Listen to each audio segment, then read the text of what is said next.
함께 하나님 말씀 받겠습니다. 오늘 우리에게 주시는 하나님의 말씀은 누가복음 11장 37절부터 54절의 말씀입니다. 제가 봉독해 드리겠습니다. 예수께서 말씀하실 때 한 바리새인이 자기와 함께 점심 잡수시기를 청함으로 들어가 앉으셨더니 잡수시기 전에 손 씻지 아니하심을 그 바리새인이 보고 이상히 여기는지라. 주께서 이르시되 너희 바리새인은 지금 잔과 대접의 겉은 깨끗이 하나 너희 속에는 탐욕과 악독이 가득하도다. 어리석은 자들아 겉을 만드시니가 속도 만들지 아니하셨느냐. 그러나 그 안에 있는 것으로 구제하라. 그리하면 모든 것이 너희에게 깨끗하리라. 화 있을진저 너희 바리새인이여 너희가 박하와 운양과 모든 채소의 11조는 들이되 공의와 하나님께 대한 사랑은 버리는도다. 그러나 이것도 행하고 저것도 버리지 말아야 할지니라. 화 있을진저 너희 바리새인이여 너희가 회당의 높은 자리와 시장에서 문안받는 것을 기뻐하는도다. 화 있을진저 너희여 너희는 평토장한 무덤 같아서 그 위를 밟는 사람이 알지 못하느니라. 한 율법 교사가 예수께 대답하여 이르되 선생님 이렇게 말씀하시니 우리까지 모욕하심이니이다. 내 시대에 화 있을진저 또 너희 율법 교사여 지기 어려운 짐을 사람에게 지우고 너희는 한 손가락도 이 짐에 대지 않는도다. 화 있을진저 너희는 선지자들의 무덤을 만드는도다. 그들을 죽인 자도 너희 조상들이로다. 이와 같이 그들은 죽이고 너희는 무덤을 만드니 너희가 너희 조상의 행한 일에 증인이 되어 옳게 여기는도다. 그러므로 하나님의 지혜가 일렀을 때 내가 선지자와 사도들을 그들에게 보내리니 그들 중에서 덜어는 죽이며 또 박해하리라 하였느니라. 창세 이후로 흘린 모든 선지자의 피를 이 세대가 감당하되 곧 아벨의 피로부터 제단과 성전 사이에서 죽임을 당한 사가랴의 피까지 하리라. 내가 너희에게 이르노니 과연 이 세대가 담당하리라. 화 있을진저 너희 율법 교사여 너희가 지식의 열쇠를 가져가서 너희도 들어가지 않고 또 들어가고자 하는 자도 막았느니라 하시니라. 거기서 나오실 때 서기관과 바리새인들이 거세게 달려들어 여러 가지 일을 따져 묻고 그 입에서 나오는 말을 책잡고자 하여 노리고 있더라. 아멘. 오늘 누가복음 11장 37절부터 54절의 말씀을 통하여서 두 얼굴이라는 주제로 함께 말씀을 나누고자 합니다. 실제로 그리스 로마 신화에 보면 이 두 얼굴을 가진 신이 등장을 합니다. 혹시 아십니까, 여러분? 문을 지키는 신이라고 하는 야누스라는 신입니다.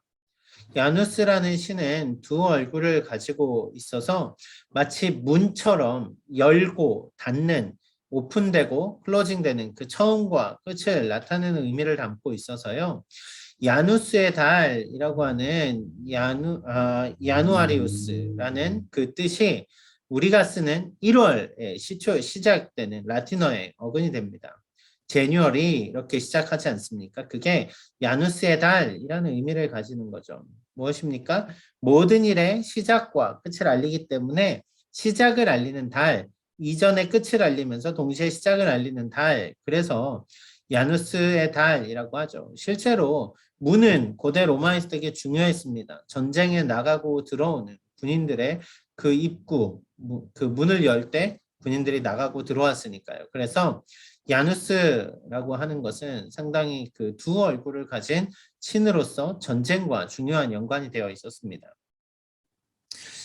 두 얼굴을 가진다라는 것에서 모티브를 딴 작품들이 꽤 있죠. 여러분 혹시 여러분 어떤 작품이 떠오르십니까? 지킬과 하이드라는 지킬 박사와 하이드라는 이 두 얼굴을 가진 그 소설도 야누스에 대한 그 모티브를 따온 거고요.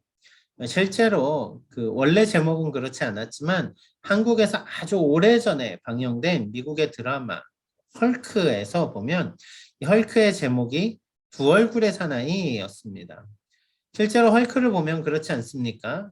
자신이 박사로 있을 때와 그쵸? 또 헐크로 있을 때 그 모습이 다르죠. 철저한 두 얼굴을 가진 사람들입니다.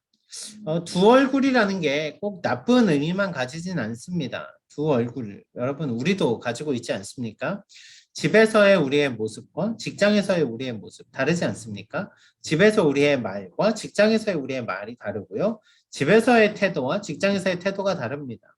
집에서처럼 씻지도 않고 대충 옷 입고 약간 게으르게 직장에서 생활하는 분은 없죠. 직장에서는 뭔가 빠릿빠릿하고 열심히 우리의 삶을 보여주기 원하지만 집에서까지 그 긴장감을 가지고 와서 유지하는 분들은 안 계시죠.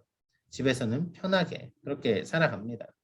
두 개의 얼굴, 두 개의 서로 다른 모습을 가진 것 자체가 나쁘진 않다라는 이야기를 드리는 겁니다. 하지만 두 얼굴에 문제가 가지는 가장 심각한 것이 있다면 그거는 위선이라는 문제에서 그렇습니다. 내 속마음은 전혀 그렇지 않은데 겉으로만 괜찮은 척하는 그런 위선의 문제. 여러분 이 문제에 대해서만큼은 두 얼굴을 가지는 것은 성경은 그것을 책망하며 말하고 있는 거죠. 마치 오늘 예수님이 바리새인과 서기관들을 향하여서 그들의 위선을 지적하신 것처럼 말입니다. 자, 여러분 오늘 저는 이 두 얼굴에 대하여서 나누려고 합니다. 오늘 우리는 어떠한 두 얼굴을 가지고 살아갑니까? 어떠한 위선적인 모습을 가지고 살아갑니까? 예수님과 바리새인과 서기관의 대화를 통하여서 오늘 말씀의 그 깊은 의미들을 발견하고 우리가 가져야 될, 우리가 추구해야 될 진정한 얼굴에 대해서 한번 나누는 시간 가졌으면 좋겠습니다. 누가복음 11장 말씀은 예수님의 그 마지막 예루살렘을 향해 가는 여정에서 많은 대화들이 오고 갑니다. 특별히 어제의 말씀을 보십시오. 누가복음 11장 29절에 보면 예수께 표적을 구하며 나온 사람들에 대한 이야기가 나옵니다. 무엇입니까? 표적이 무엇입니까? 사인이라는 말입니다. 우리가 길을 갈 때 눈 앞에서 앞으로 어디로 가야 될 다음 길을 지시해 주는 것, 그게 바로 사인 아닙니까? 예수님이 보여주신 사인, 사람들은 예수님이 보여주신 그 기적에 집중하였습니다. 그래서 그 기적에 대해서 막 이야기하기를 즐겨하였죠. 그런데 여러분 문제가 무엇입니까? 눈앞에 보이는 현상만 쫓아다니다 보니까 이들은 예수님이 전하는 천국에 대한 관심보다 그들 스스로 가지는 무엇입니까? 현상, 기적에만 반응하였죠. 그러다 보니까 이들의 모습이 마치 팬클럽 같았다라는 거예요. 수많은 사람들이 모여오지만 겉모습에만, 겉에 보여지는 것에만 열광하는 사람들 말입니다. 실은 오늘 본문은 어제의 본문과 다른 것 같지만 겉으로 보여지는 모습에 열광하는 아주 전형적인 사람의 모습이 오늘 등장합니다. 그게 누굽니까? 바로 바리새인들이라는 말이죠. 자, 오늘 말씀 속에서 바리새인들의 그 겉에 드러나기 원하는 모습들을 책망하시는 예수님의 말씀들을 우리가 좀 자세히 살펴볼 필요가 있는데요.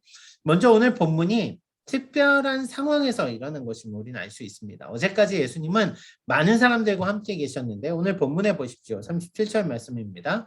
예수께서 말씀하실 때 한 바리새인이 자기와 함께 점심 잡수시기를 청함으로 들어가 앉으셨더니 한 바리새인이 예수님을 찾아왔습니다. 그리고 예수님께 말합니다. 나와 함께 식사를 하시죠.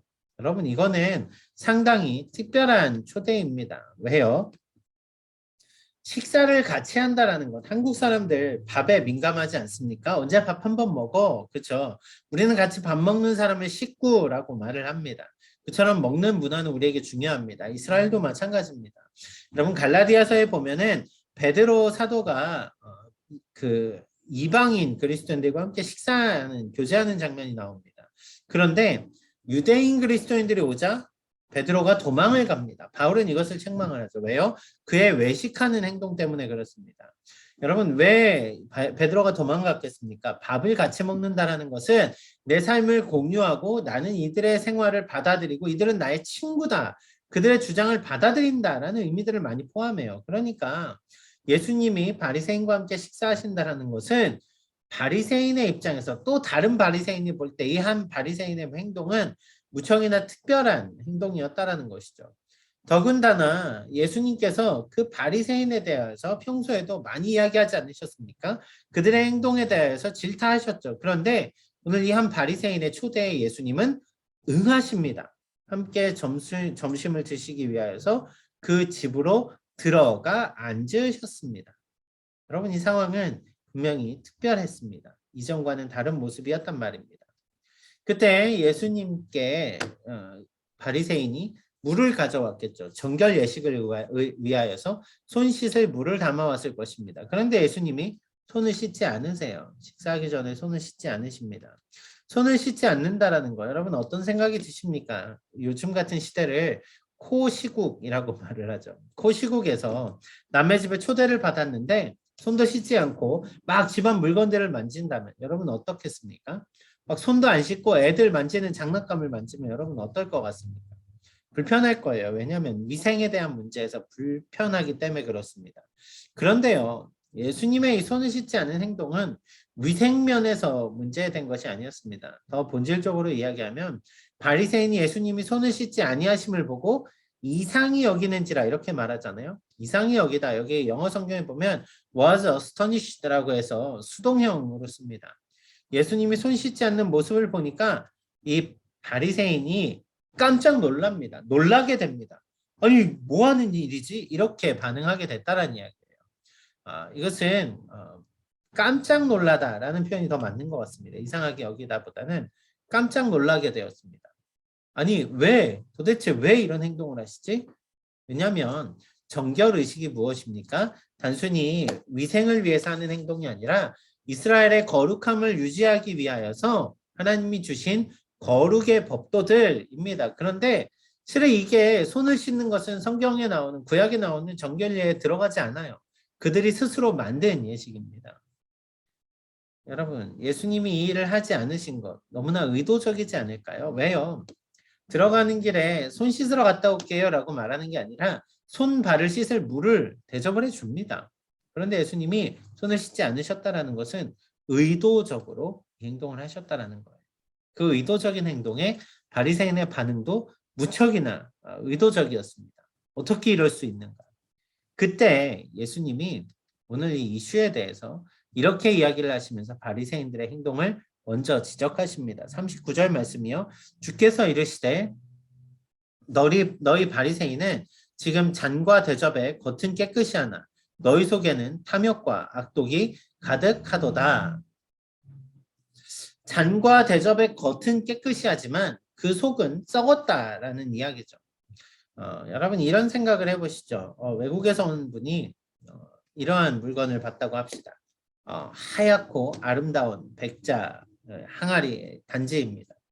너무 예쁘고 그림도 이렇게 마음에 들고 또 이 하얀색이 너무 마음에 들어서 이게 뭐죠 하고 이 백자를 손에 들고 뚜껑을 딱 열었는데 여러분 이 요강이거든요. 옛날 시골집에 있는 딱 열었는데 거기 소변과 오물이 가득했다고 생각해 보십시오. 얼마나 역겨웠겠습니까? 아름다워 보이는 항아리지만 열었을 때 그 속에 썩은 것들이 진동한다라면 얼마나 여러분 그 속이 불편하겠습니까? 예수님이 하시는 말씀이 이거예요. 바리새인들이 마치 이런 모습이었다라는 거예요. 겉은 상당히 번지르르합니다. 그런데 속은 썩었습니다. 탐욕과 악독이 가득합니다. 자, 이 상황에서 예수님은 바리새인들에게 세 가지 화를 선포하십니다. 자, 먼저 첫 번째 화를 살펴볼까요? 42절 말씀입니다. 화 있을진저 너희 바리새인이여 너희가 박하와 운향과 모든 채소의 11조는 드리되 공의와 하나님께 대한 사랑은 버리는도다. 그러나 이것도 행하고 저것도 버리지 말아야 할지니라. 여기 화 있을진저라고 말하면서 오늘 본문이 6개의 화를 선포하는 것을 알 수 있습니다. 바리새인들은 어떠한 모습을 예수님이 질타 아십니까? 11조는 드리되 하나님께 대한 사랑은 버렸다 이 얘기 아닙니까? 여러분 이 11조 중에서 박하와 운향과 모든 채소의 11조 이런 말 들어본 적 있으십니까? 실은 이것은 성경에 나오는 것입니다. 뭐냐면 레위기 27장 30절 말씀에 이런 말씀이 나와요. 그리고 그 땅의 10분의 1 곧 그 땅의 곡식이나 나무의 열매는 그 10분의 1은 여호와의 것이니 여호와의 성물이라. 여러분 이것이 무엇입니까? 땅에서 나는 모든 것이 하나님의 것이니까 땅에서 나는 소산까지도 10분의 1을 하나님께 드리라 이런 계명 말씀이었거든요. 이런 의미에서 여러분 말씀에 근거한 11조였고요. 그래서 이 바리새인들이 한 11조는 분명히 성경적인 11조였습니다. 박하와 운향이라고 하는 것은 음식에 들어가는 향신료입니다.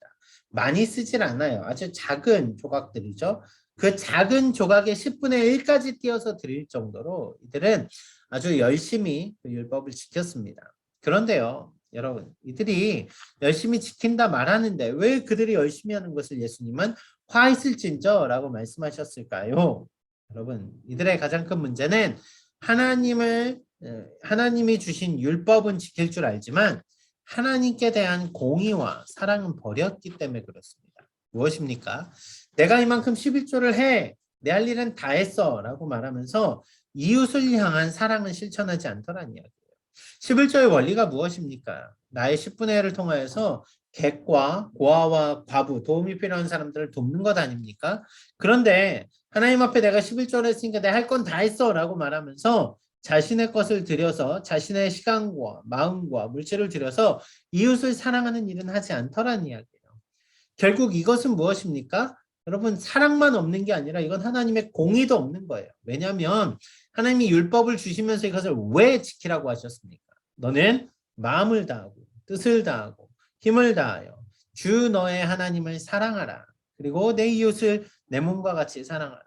예수님이 이렇게 말씀하시죠. 하나님을 사랑한다 하면서 형제를 미워하는 것. 그것은 옳지 않다고요. 여러분 형제를 사랑하지 않는데 하나님을 사랑한다 어떻게 말하겠습니까? 하나님을 사랑하지 않는데 어떻게 하나님의 뜻을 지킨다 말하겠습니까? 그것은 잘못된 것이란 말입니다.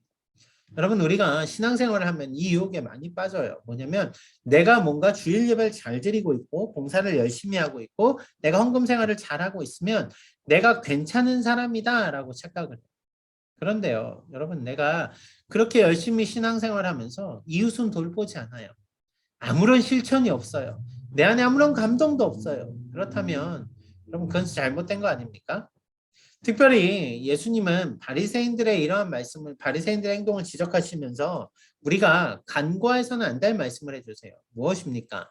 내가 그러면 마음과 중심으로 사랑하고 내 마음을 다 하면 되지. 우리 행동은 중요하지 않아. 아니요. 그것도 아니란 이야기예요.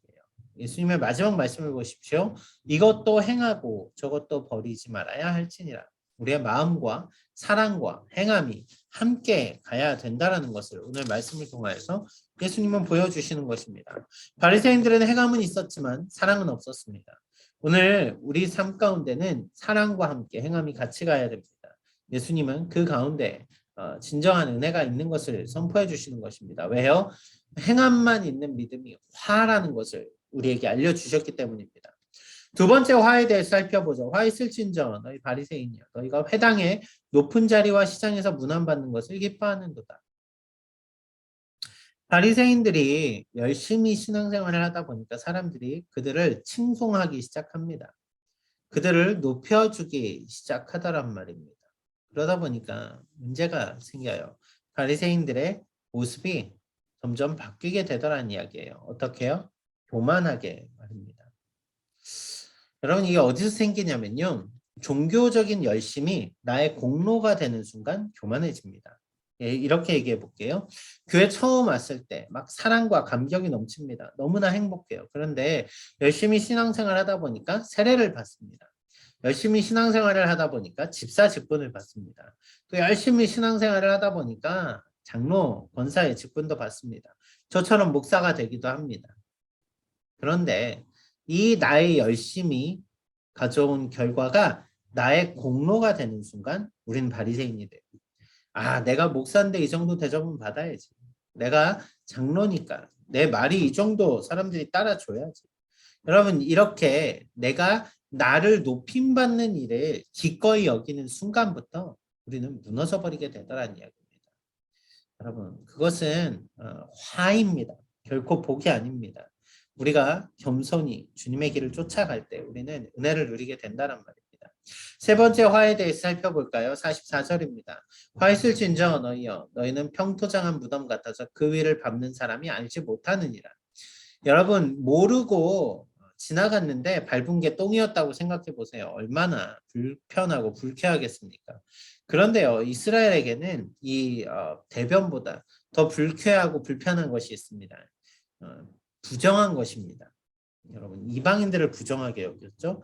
그들이 죽은 시체를 만지면 부정하게 됩니다. 따라서 부정한 기간이 지나서 정결하게 해야만 그들은 정결하게 됩니다. 그런데 시체가 길에 있는데 그 위를 살며시 흙으로 덮어놓고 사람들이 무덤이 아닌 것처럼 모르게 거기에 그렇게 깔아놓고 지켜보고 있다고 생각해 보십시오.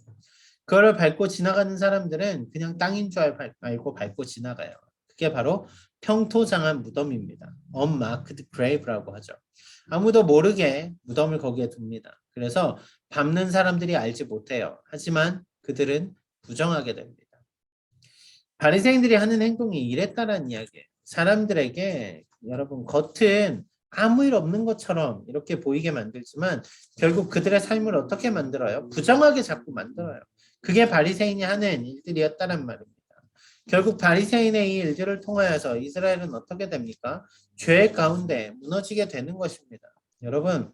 우리가 여러분 무엇입니까? 사람들에게 거룩한 척하게 하는 것을 강요하면 강요할수록 거룩한 모습에만 집중하게 할수록 우리의 마음이 겸손하게 주님을 쫓아가게 하는 것이 아니라 점점 더 우리의 삶을 그렇게 교만하게 거만하게 바꿔버리게 되더라는 이야기예요.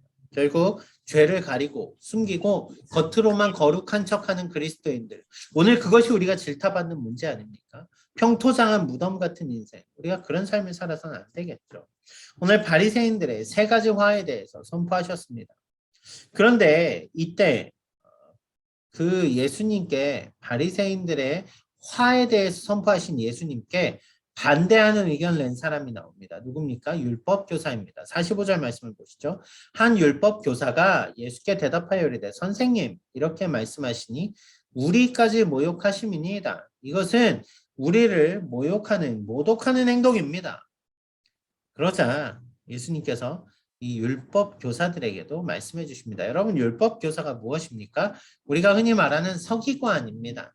율법을 연구하는 학자들입니다. 얼마나 요즘 말로 하면 신학생들, 신학교에서 가르치는 교수님들 이런 분들이겠죠. 얼마나 말씀에 철저한 지식을 가지고 있습니까? 그런데 예수님은 이들을 향하여서도 세 가지 화를 선포하십니다. 무엇입니까? 첫 번째 화입니다. 이르시되 화 있을진저 또 너희 율법 교사여 지게 어려운 짐을 사람에게 지우고 너희는 한 손가락도 이 짐에 대지 않는도다. 여러분 이것은 무슨 얘기냐면요. 율법 교사라는 것은 서기관이라는 것은 말씀을 연구하기 때문에 사람들이 지켜야 될 법에 대해서 이야기합니다.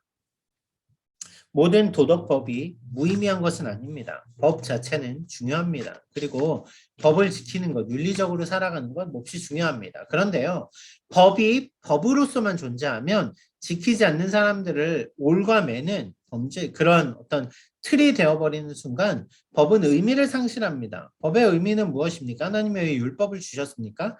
하나님이 기뻐하시는 삶을 살아가라고 주셨잖아요. 그런데 율법의 의미는 생각하지 않은 채 법만 만들어서 사람을 속박하면 어떻게 될까요? 더 문제는 뭐냐면요. 법을 만들었어요. 아주 중요한 일입니다. 그런데 법은 만들고 사람들이 지키도록 돕지는 않고 법을 지키지 않는 사람들만 찾아다니고 있다면 이것은 무엇을 위한 법이냔 말이에요.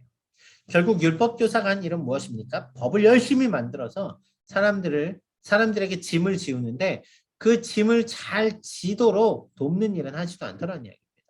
말씀을 배워서 말씀의 원리를 가르치고 그렇게 살아가는 것을 가르쳐야 되는데 말씀의 원리를 행동으로만 규제해버리니까 문제가 생기더라는 이야기예요. 자, 두 번째 화에 대해서 이렇게 말합니다. 화 있을 진저 너희는 선지자들의 무덤을 만드는도다. 그들을 죽인 자도 너희들의 조상들이다. 선지자들의 무덤을 만든다. 이건 무슨 얘기일까요? 여러분 과거의 상황을 잘 보십시오. 율법을 지키는 사람들, 율법을 지키는 종교인들, 그들에게 선지자는 어떤 모습이었을까요? 실은 예수님이 제사장으로 선지자로 오셨다라는 것, 왕으로 오셨다라는 것, 이거 참 중요합니다. 예수님이 제사장으로 오셨다라는 것은 율법의 완성을 의미하면서 우리를 거룩한 하나님께 나가는 중보자적 의미를 나타냅니다. 그런데요, 선지자로 오셨다는 건 또 무엇입니까? 말씀을 선포하기 위해 오신 것 아닙니까? 말씀이 육신이 되어서 오셨어요. 그런데 과거의 모습을 보십시오. 율법을 지키는 사람들, 율법을 연구하는 사람들에게 하나님의 사자가 나타나서 이스라엘의 무너져가는 죄악을 고하면 이들은 그 말을 듣지 않아요. 선지자를 핍박합니다. 우리가 있는데 감히 너가 하나님의 뜻을 우는해? 결국 그렇게 되면 어떻게 됩니까? 선지자들을 핍박하게 되더라는 이야기예요. 이스라엘에 수많은 선지자들이 있어 왔습니다. 그런데 이스라엘 가운데 선지자들이 핍박을 받아요. 왜요? 그들이 그 기득권에 의해서 핍박을 받게 되더라는 거죠. 여러분, 하나님의 뜻을 담은 게 율법이었습니다. 그런데 율법만을 강조하다 보니까 결국 하나님의 뜻을 선포하는 선지자들을 억압하게 되더라는 이야기입니다. 이 결과가 어떻게 나옵니까? 바리새인과 서기관들이 예수님을 죽이는 일에 가담해요. 무엇입니까? 하나님의 뜻보다 자신들의 권위, 자신들의 율법, 결국 자신들이 추구하고자 하는 정의가 훨씬 강해지니까 하나님의 뜻은 생각하지 않게 되더라는 거죠. 더 나아가서 마지막 그들의 화는 무엇입니까? 화 있을 진저 너희 율법 교사여 너희가 지식의 열쇠를 가져와서 너희도 들어가지 않고 또 들어가고자 하는 자도 막았도다 하시니라. 여러분, 하나님의 말씀을 가지고 있다라는 거 무척 중요합니다. 그런데 하나님의 말씀, 우리에게 하나님이 왜 말씀을 주셨습니까? 말씀을 계시의 말씀이라고 합니다. 무엇입니까? 계시, 우리는 말씀을 통하여서 하나님을 바라보게 됩니다. 하나님을 바라보게 되는 것, 죄인이 하나님을 바라보게 되는 것, 하나님께 나아가게 되는 것, 이것을 다른 말로 무엇이라고 하냐면 구원의 역사입니다. 성경 말씀은 구속에 대한 말씀입니다. 우리를 구원하시는 하나님의 뜻을 담고 있습니다. 그러면 하나님의 말씀을 연구하는 사람들은 이것을 통해서 하나님의 뜻을 발견하고 구원의 길을 걸어가야 되는데 구원에 대한 이해는 없이 율법만 강조합니다. 이거 안 지키면 성경의 원리에서 벗어나. 너 틀려. 너 이거 큰일 나. 결국 사람들에게 율법만 강조하니까 어떻게 됩니까? 구원을 발견하지 못해요. 스스로 하나님의 말씀을 가지고 있지만 자신도 구원을 향하여 들어가지 않고 들어가고자 하는 자들도 막습니다. 그럼 이게 얼마나 심각한 일입니까? 결국 바리새인과 서기관들이 하는 일, 그것이 무엇입니까? 사람들을 주님께로 인도하는, 하나님께로 인도하는 일이 아니라 자신의 권위만 챙기고 자신의 이속만 챙기고 자신들의 그 힘에만 몰두하다 보니 결국 무너지게 되는 건 아닙니까? 예수님은 이들을 향해서 6가지 화를 선포하셨습니다. 그런데요, 제가 말씀을 묵상하다 보니까요, 이것이 정말 예수님이 저주의 메시지일까요? 저주하시고 끝나는 메시지일까요? 그렇게 받아들여지지 않더란 이야기예요. 왜요? 제가 말씀을 묵상하다 보니까 세례 요한의 외침이 떠올랐습니다. 누가복음 3장 7절이요. 요한이 세례받으러 나오는 무리에게 이르되 독사의 자식들아 누가 너에게 일러 장차 올 진노를 피하라 하더냐. 독사의 자식들아, 여러분이 이 말씀을 어떻게 받아들이십니까? 얼마나 악독한 말입니까? 야, 이 독사의 자식들아, 이거는 당시에 써서는 안 되는 표현이에요. 유대인들에게는 써서는 안 되는 표현입니다. 그런데 세례 요한이 이렇게 독사의 자식들아 라고 말하면서 세례 요한에게 나오는 무리들, 이 무리들이 마태복음에서는 바리새인과 서기관들이라고 나오거든요. 무리들을 향해서 외칠 때 그들이 어떻게 반응하는지 아십니까? 누가복음 3장 10절이요. 무리가 물어 이러되 그러면 우리가 무엇을 하리까? 이 말은 무슨 얘기냐면요. 그 말을 듣고 보니 마음에 찔려요. 강한 찔림이 있으니까 내가 이것을 돌이키기 위하여서 무엇을 해야 됩니까? 어찌해야 할까요? 라고 말하는 것입니다. 예수님의 말씀이 그들에게 선포될 때 그들의 반응은 어떠해야 됐을까요? 화 있을진저 라고 말하면 이들의 마음이 그 예수님의 선포 가운데 주여 우리가 회개합니다. 어찌해야 할까요? 이렇게 돌아서야 되지 않을까요? 주님의 외침은 단순히 이들은 너네는 악마의 자식들이야 이렇게 말하는 것이 아니라고요. 이들에게 지금 돌이키지 않으면 화가 있을 것이라고 말하는데 예수님의 메시지도 회개를 통한 구원의 은혜를 말하는데 이들은 어떻게 반응합니까? 말씀의 결론입니다. 53절에서 54절이요. 거기서 나오실 때 서기관과 바리새인들이 거세게 달려들어 여러 가지 일을 따져묻고 그 입에서 나오는 말을 책잡고자 하여 노리고 있더라. 이들은 회개하지 않았습니다. 이들은 예수님께 달려들어 자신들의 정당함을 이야기하기에 급급했습니다. 결국 이들의 이중적인 모습은 그들을 멸망의 길로 이끌어갑니다. 예수님은 십자가에 못 박고요. 많은 사람들을 동요하여서 그 십자가를 향해 가는 길에 동참하게, 십자가를 못 박게 만드는 일에 이들이 동참하게 되죠. 말씀을 정리하겠습니다. 앞서서 저는 야누스라는 그리스 로마 신화에 나오는 한 신에 대해서 이야기했습니다. 두 얼굴을 가진 신. 그런데 이 신이 현대적인 용어로 해석될 때는 위선자라는 표현이 되더란 이야기예요. 겉으로는 위대한 박사 같지만 의사지만 속으로는 분노로 부글부글 끓어오르는 그러한 모습들. 바로 예수님 시대 서기관과 바리새인들의 모습이라는 거죠. 여러분 이렇게 말씀을 맺는다면 여러분 어떤 생각이 드십니까? 저렇게 저주받은 인생들, 저 바리새인 같은 사람들. 그런데요 막상 돌이켜 보니까 우리의 인생이 그렇더라는 이야기예요. 우리가 스스로 거룩해 보이는 척 살아가고 있더란 이야기죠. 오늘 우리에게 바리새인과 서기관과 같은 모습은 없습니까? 우리는 진정한 그리스도인의 삶을 살아가고 있습니까? 여러분 두 개의 얼굴이 아닌 겸손함으로 주님 앞에 서서 오늘 주님 앞에 부르짖으며 나아가는 우리가 되었으면 좋겠습니다. 세상 가운데서 세상에서는 세상의 모습으로 살고 교회에서는 그리스도인의 모습으로 사는 우리가 아니라 세상 속에 진정한 그리스도인의 모습으로서 겸손히 낮아지고 섬기고 더 주님만 드러내는 그래서 우리가 세상 가운데 빛이 되는 그러한 모습으로 살아내는 여러분 모두가 되시기를 주님의 이름으로 축원합니다. 기도하시겠습니다.